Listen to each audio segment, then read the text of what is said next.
MSC കമ്പനിക്ക് ഓഹരി കൈമാറാനുള്ള അദാനി ഗ്രൂപ്പിന്റെ അപേക്ഷയിൽ വിശദമായ പരിശോധനയ്ക്കൊരുങ്ങുകയാണ് സർക്കാർ. അനുമതി അപേക്ഷ മേൽനോട്ട സമിതിക്ക് വിടും.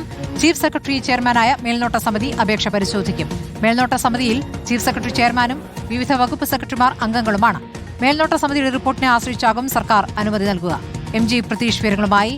പ്രതീഷ്, ഇപ്പോൾ സർക്കാരിനോട് ആലോചിക്കാതെ നേരെ ഒരു വാർത്താക്കുറിപ്പിറക്കി എന്നുള്ളതാണ് അദാനിയുമായി ബന്ധപ്പെട്ട്. അത് സർക്കാർ തന്നെ, മുഖ്യമന്ത്രി തന്നെ അത് പത്രവാർത്തയിൽ നിന്ന് അറിഞ്ഞു എന്നാണ് പ്രതികരിച്ചത്. അപ്പോൾ അതിൽ എന്ത് നടപടിക്കാണ് സർക്കാർ ഒരുങ്ങുന്നത്? എന്ത് തരം പരിശോധനയാകും നടക്കുക?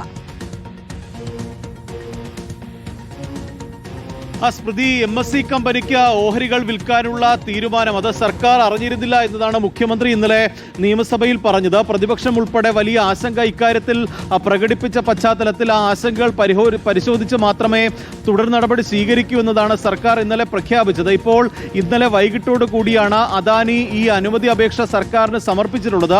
ആ അപേക്ഷ ഈ വിഴിഞ്ഞം മേൽനോട്ട സമിതിക്ക് കൈമാറാനാണ് ഇപ്പോൾ സർക്കാർ തീരുമാനം. ചീഫ് സെക്രട്ടറി അധ്യക്ഷനായും ഒപ്പം വകുപ്പ് സെക്രട്ടറിമാർ, വിസിൽ MD എന്നിവർ ഉൾപ്പെടുന്ന മേൽനോട്ട സമിതി ഈ അപേക്ഷ ആദ്യം പരിഗണിക്കും. അതിൽ വിശദമായ പരിശോധനയും നിയമോപദേശവും ഉൾപ്പെടെ തേടിയ ശേഷമായിരിക്കും തുടർ നടപടികളിലേക്ക് സർക്കാർ എന്തായാലും കടക്കുക.